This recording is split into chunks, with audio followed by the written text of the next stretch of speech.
I'm looking at a number right here. At the beginning of this season, it's Caitlin Clark's second season, and she's already set the all-time WNBA career record with her 625-point 10-assist game. When Stephen A. Smith was asked if he cared more about the team's loss or Caitlin Clark's incredible stats after she broke yet another record, his response was crystal clear. He was all about those numbers. Look, the regular. We can't wait for our girl Juju Watkins to get healthy and eventually leave college and join the WNBA if the future is bright for the league.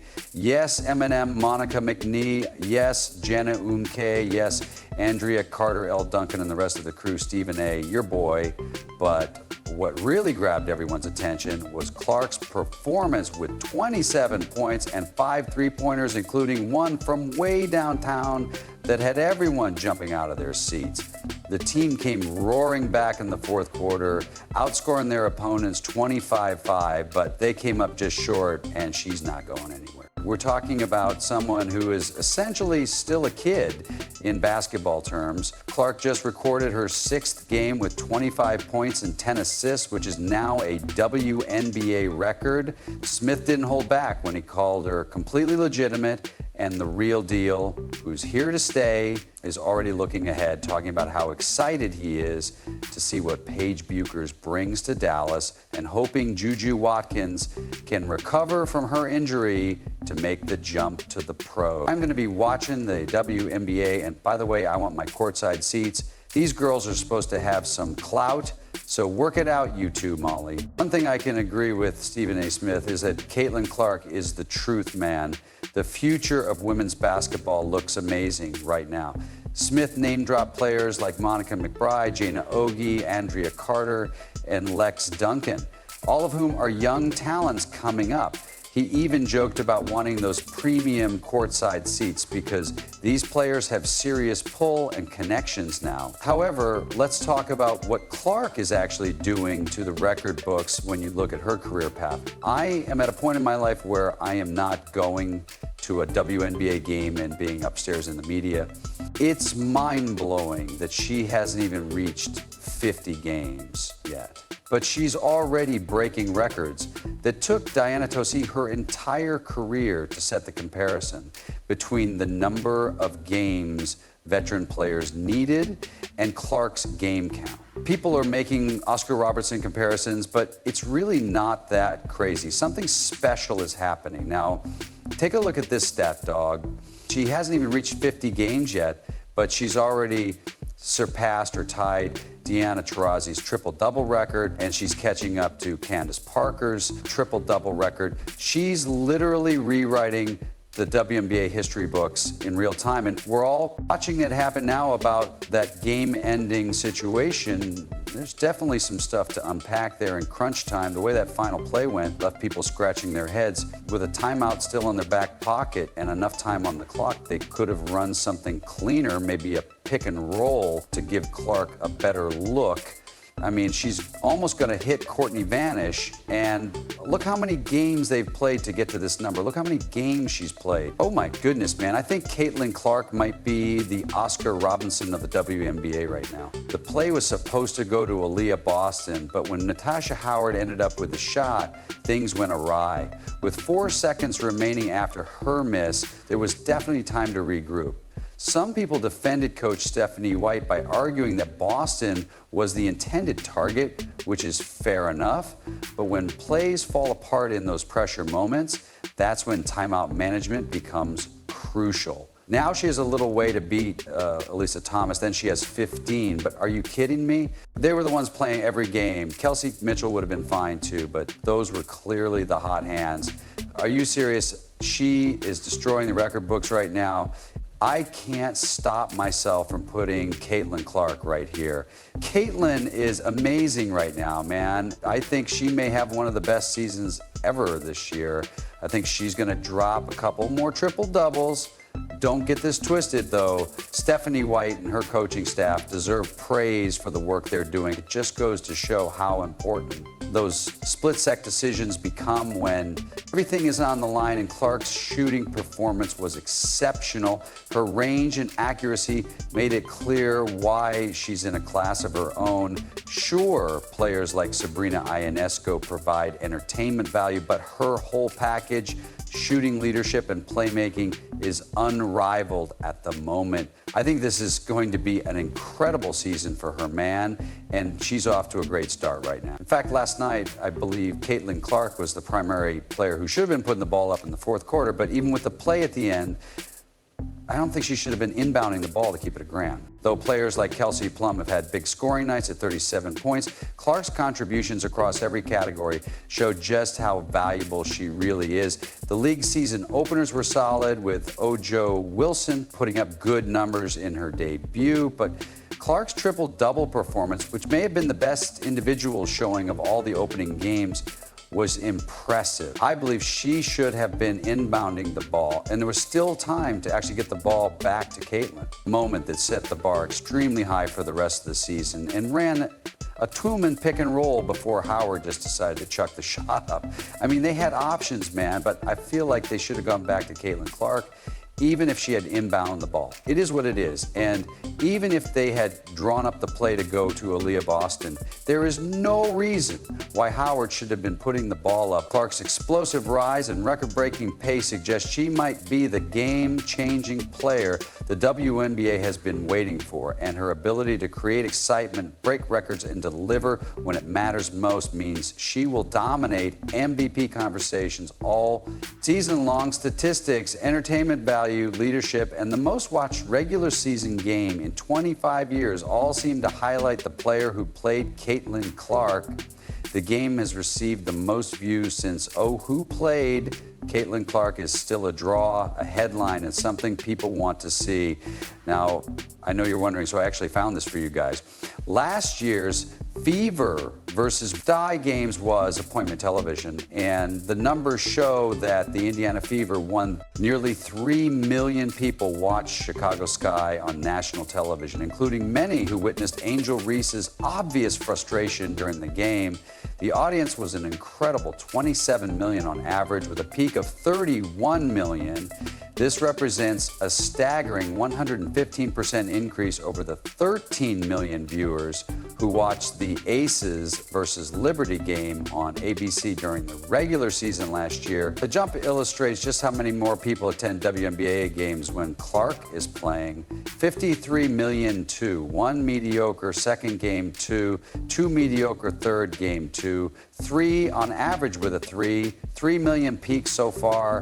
It's interesting to note that the third time these two teams faced off, the peak viewership was higher than this year's. This wasn't just a good number, it was historic. The game became the most watched WNBA regular season game in 25 years. The pattern that keeps coming up is that the highest rated WNBA games almost always feature Clark. Her ability to draw crowds isn't a one-off.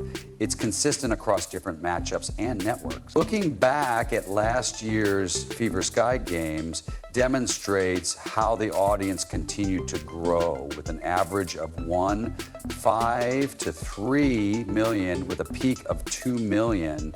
The second game attracted 2 million average viewers, and the third game attracted 2-3 million average with a peak of 33 million.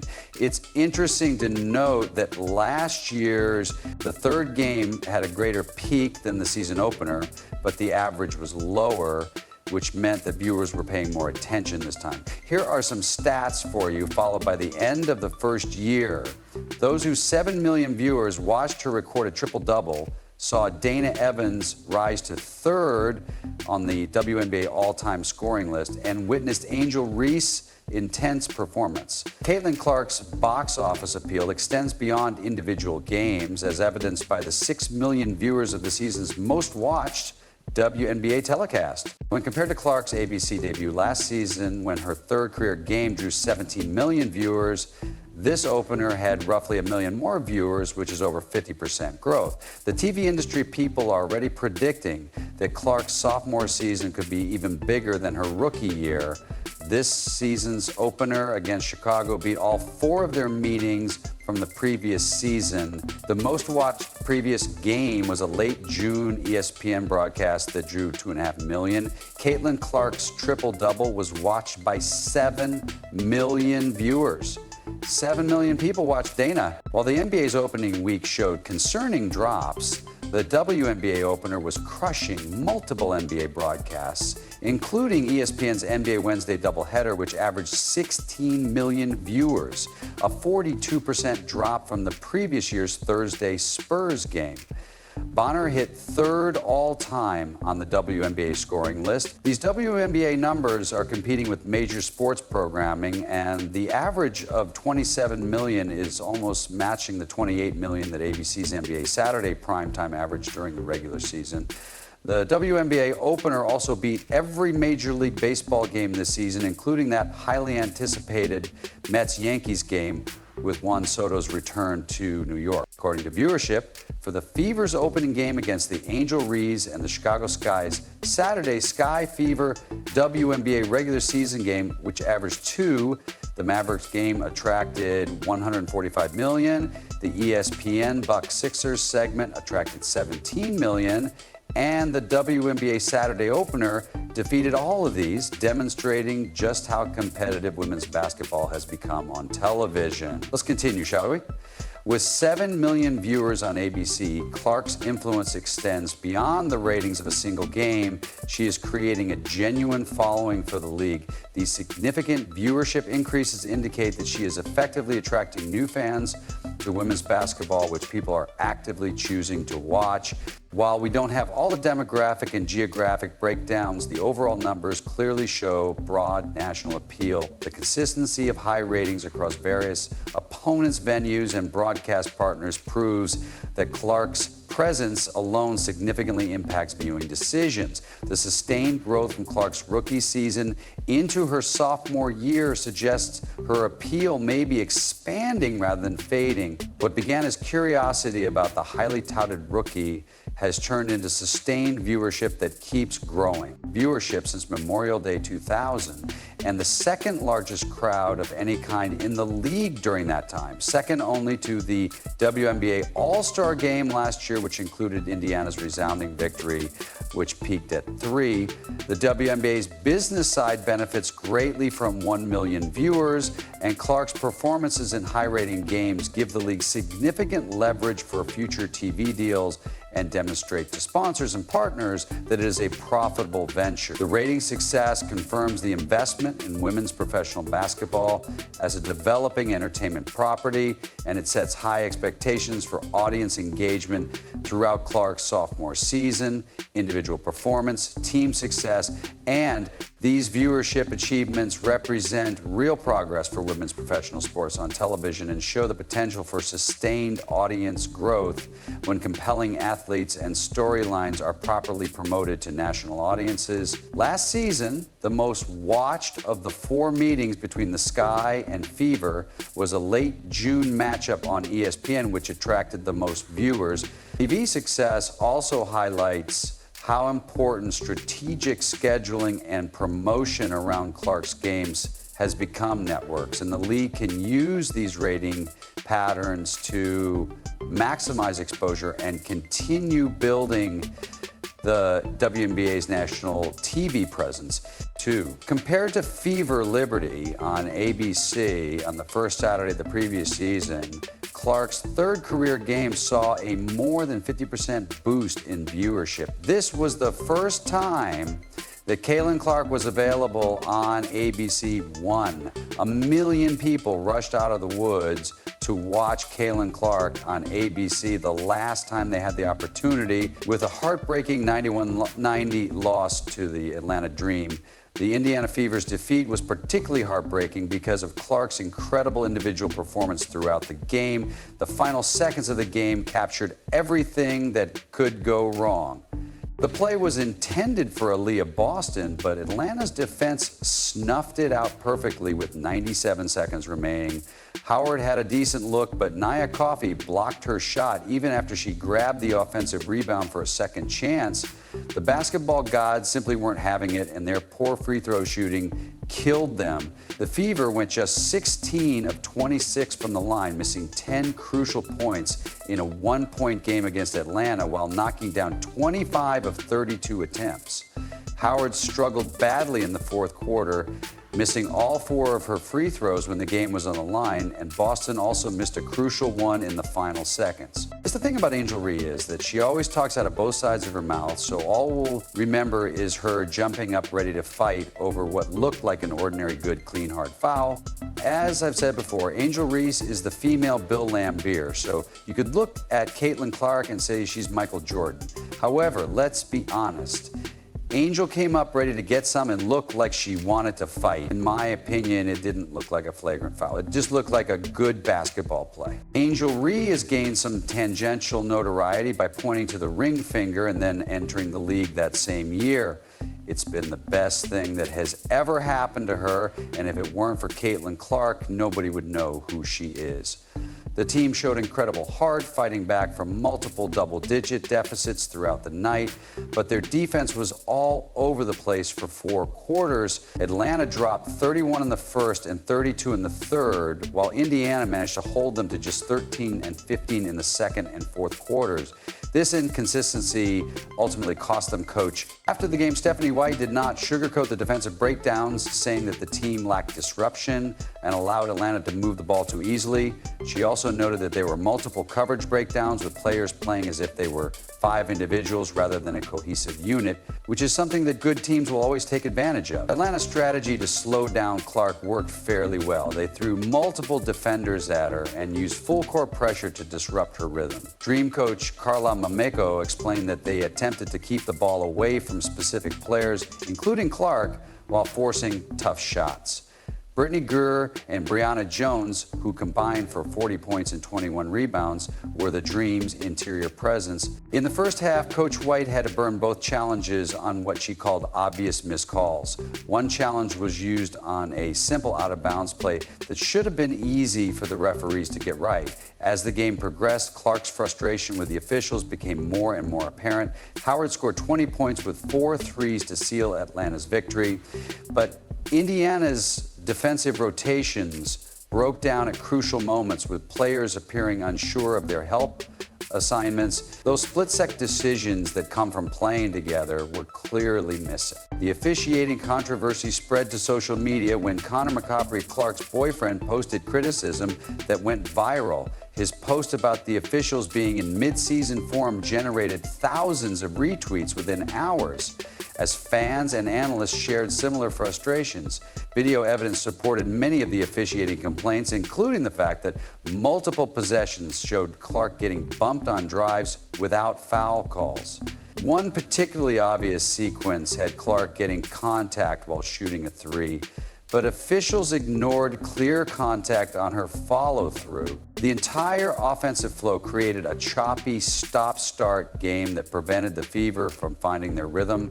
Clark directly addressed this, stating that the lengthy challenge reviews and frequent fouls made it difficult for the team to find their groove, despite the heartbreaking loss. Clark's individual performance was absolutely historic, breaking 6 different records and hitting 2 additional milestones. Clark tied Courtney Vanderloot's record for the most games with 20 points and 10 assists in WNBA history, reaching 10 such performances.